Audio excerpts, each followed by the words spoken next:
I'm joined by Dominique de Villepin, who is the former Prime Minister of France. Mr. Prime Minister, what a pleasure to see you. It's a pleasure.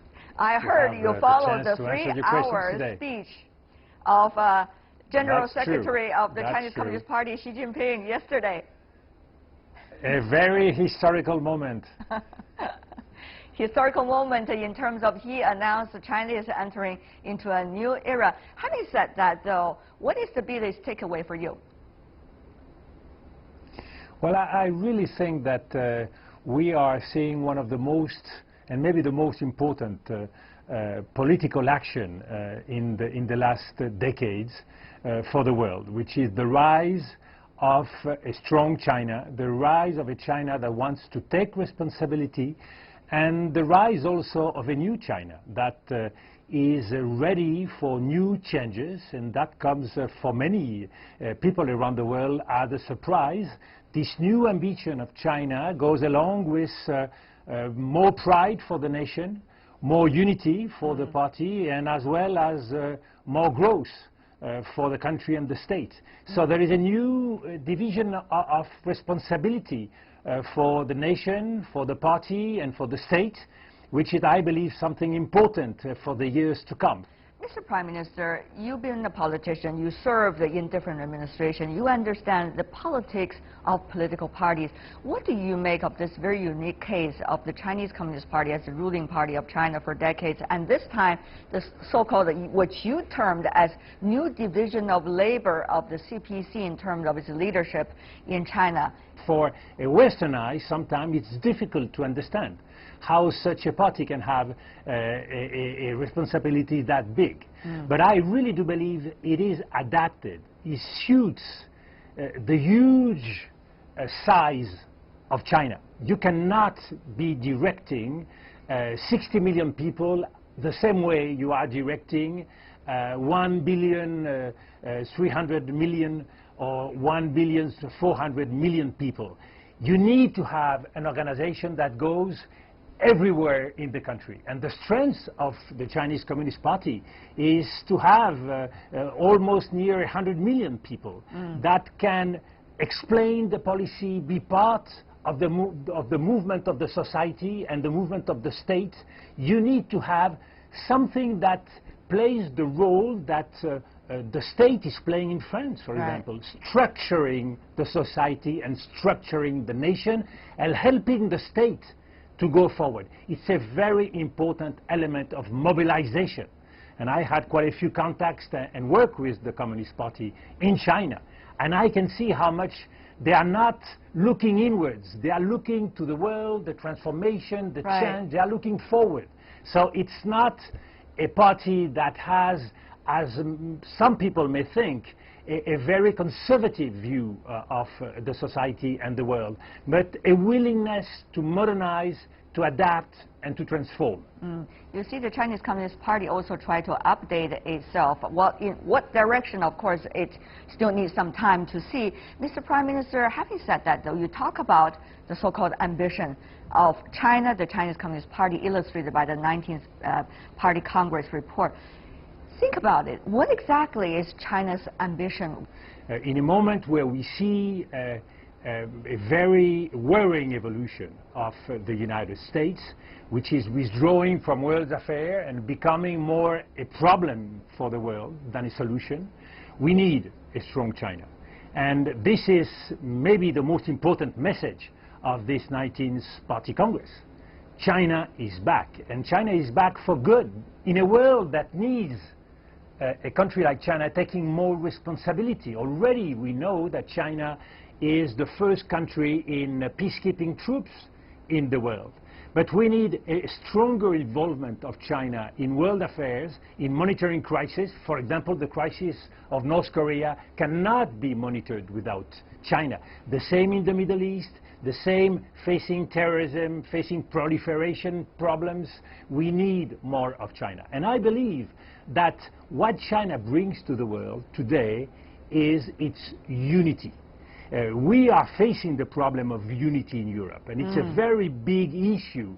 We see the problem of Brexit, we see the problem of fragmentation, with the problem of Catalonia. We have to deal every day with states and regions aspiring to something else. China is willing to keep its unity, to be strong on nationalism, because not only you must keep the unity of the state, the unity of the country, but you must keep the unity of the people. And for that you need a spirit. Nationalism is bringing pride for the Chinese. But of course, pride of what they have achieved and pride of what they will be achieving. So we need China for more stability, more security, and more peace in the world. And I believe one of the very interesting projects that President Xi Jinping has brought to the world in the last years is the One Belt, One Road, the new Silk Road, which is a peaceful project, but very ambitious. We're going to talk about the Belt and Road Initiative in a moment, but you mentioned something very important. You talk about nationalism. I mean, everything could be double swords, right? We also need to talk about a balance, which is an ancient Chinese philosophy that has been practicing over generations in history. So what exactly is that balance? On the one hand, you need to bring out the pride about the Chinese, among the Chinese, about their future and the role it could play in the world. But on the other hand, it will need to be an international player, as President Xi Jinping representing the country earlier in the Davos World Economic Forum in winter this year, talking about the globalization and China being a part of it. You're absolutely right. That's one of the biggest challenges for most of the countries of the world, and mainly the ones who aspire to have a responsibility in the world of today and tomorrow. And for that, we need countries that are able to keep a long perspective. And that's maybe one of the most important gifts that China can bring to the world community, is time. Not the short term in which everybody is trying to play a role and to achieve something, more money, more success. No, long-term perspective, which is going to bring to the people of the world more stability, more security, and more peace. And for that, we understand that the tools that you have, the party, for example, the state, the nation, are mobilized to have long-term perspective, long-term goals. And that's what is missing today to the Western world. The US, they are all short-term issues. For example, Donald Trump has been denouncing or not certificating the agreement with Iran. Short-term perspective. He's missing the fact that we need to fight against the risk of proliferation. And if he's going to decertificate Iran, what will be the consequences of North Korea? The same when he's denouncing the Trans-Pacific Partnership. He gets out, and of course he gives a fantastic opportunity to China to be alone, running Asia. So short-term perspective is one of the biggest problems of the West. And we need to have this long-term perspective, and the One Belt, One Road is a long-time process. We need to be able to show that we are able to deal with tradition, what is the philosophy of our countries in the past, what is the capacity of our society to be both linked to the past and looking towards the future. Right. Mr. Prime Minister, talking about the Belt and Road Initiative, certainly European countries have many roles to play. And in that proposal, China was suggesting about partnerships instead of China being this bank, putting out cash over there and for people to use and then eventually benefit. This is going to be partnership. How is it likely to work? Have you, from your perspective, thought about that, particularly at a time when Europe, as you said, Mr. Prime Minister, earlier, is going through dramatic changes right now, at least politically? Yeah, I think this is a very important point. Partnership is key. No country can achieve everything by itself in such a complex, difficult, uncertain, and dangerous world. So we need to work together, and that is the big challenge today for Europe. We need a much stronger partnership with China. And the One Belt One Road is a fantastic opportunity to work together. To work together along the Asian Infrastructure Investment Bank, to work together along with the Silk Road Fund, with new tools, new institutions, and always the same objective. So partnership is key. That's a common responsibility. And of course, we must do it together. And because of the withdrawal of the US in international affairs, the responsibility for Europe to have a special action with China, I think in this very moment is key. Of course, there can be misunderstandings. Yeah. Mr. Prime Minister, I understand you have been a globalized citizen for a long time, and you totally support globalization in the good way. But we have to mention there is the rise of the far-right politics inside Europe. In your country, before the election, you see that trend. You also see that in Germany, now in Austria, and some of the other countries as well. The question is, when you have far-right rising, which is against globalization, immigrants, and many other issues, is it possible that the European countries can work still with China on many of the initiatives that you have beautifully brought up earlier? Well, not only it is possible, but it's absolutely necessary. If we stop working with China, we will be in a much more dangerous world, a much more fragmented world. And we have listened very closely to the speech of President Xi Jinping in Davos, inspired by free trade, inspired by modernization. We need to work with China and try to find the right path, the right tune. Of course, it's not easy. There is a trend here in Europe of people saying we should much more control our strategic investment and make sure that China is not going to be involved in some of our sectors. I think we should find the right way to create new partnerships. Avoid fear. Create tools, of course, in order to go along with more reciprocity, both in Europe and in China. But through a better understanding, we will avoid fights, can help this process of better understanding. But you know, trade is not just trade issue. It's about market access. It's about geopolitics. It's about nationalism. It's about how you see the others and how you are being reflected in the other's eyes. So these are politics, and how will politics eventually serve or going exactly the other way around with trade, with people's lives, is a big question mark, Mr. Prime Minister. It's a big question, and that's why hopefully we may have also in Europe some wise leaders that can understand the long-term interests of Europe. We need to try to find our way between how to answer to our people who are asking at this moment more protection against terrorism, more protection against migrations, so many migrants coming here in Europe, protection for our economies and our jobs, and at the same moment keep our philosophy and really maintain our line of an open world, free trade, open globalization. Right. This has to be our key. And for that, we need to talk with one another. We need to create trust. And we need to show that we are able to make it. We both, China as well as Europe, we need success.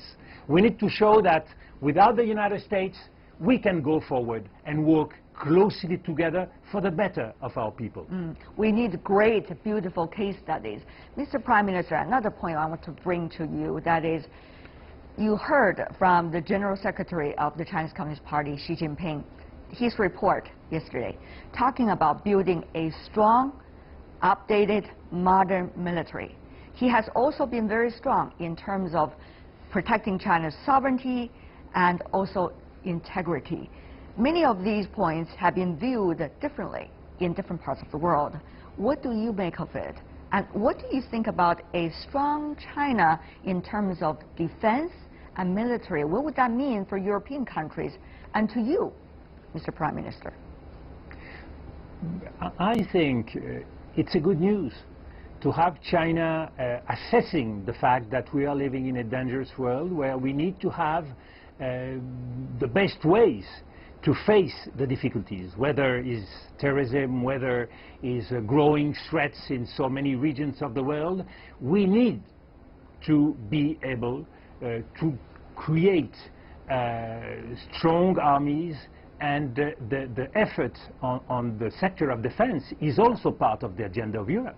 One of the most important responsibility for the leaders of Europe, and President Macron has expressed himself very strongly in that regard, is to create our own capacity to defend ourselves, not relying only on NATO, but being able as Europe on the field of defense to do our part, and to do it in a much stronger way. And that's why we have increased our budget. We had the perspective of having a 2% of our budget dedicated to defense and to the army. And I think that's an element of stability. That doesn't mean you are going to make war all around the world. It means we have, as strong nations, the responsibility for the security of the world, and the first responsibility we have is to secure our people. Before we go, Mr. Prime Minister, you've been a politician for a long time. You also have been outside of politics, observing politics from a very different perspective, as a poet, as an intellect. What do you make of, let's just say generally, this generation of politics? You see our politicians also in Europe, in China, Russia, United States, different parts of the world. Is there a common personality? And how do politicians in China work from your perspective? No, I think we have, in this regard, a very big difference. When you look at the politicians in Europe and in the Western world, they come and they go, and what's very striking is they come much often a lot younger. They have access to power. This is the case in France. It's the case in Austria, in some other parts, in Ireland, in some other parts of Europe.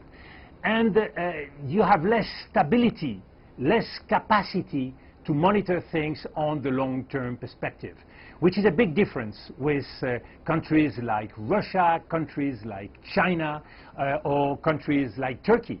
The main difference relies on the fact that the big countries like China and Russia, they have faced in the last centuries a lot of difficulties and a lot of humiliation. And they have a challenge to face, which is to revive their society, to revive their capacity to play a strong role in the world. In Europe, sometimes we take democracy for granted, we take stability for granted, and we believe that we can still play with politics. And there is a lack of understanding of the importance of the challenges, long-term challenges of the world. So it's different perspective, different culture, but also different historical situations. Beautifully illustrated. Thank you so much, Mr. Prime Minister. Thank you. It has been a pleasure. Dominique de Villepin, former Prime Minister of France. Always a pleasure to learn your insights and intellect. Thank you so much, sir, for being with us. Thank you.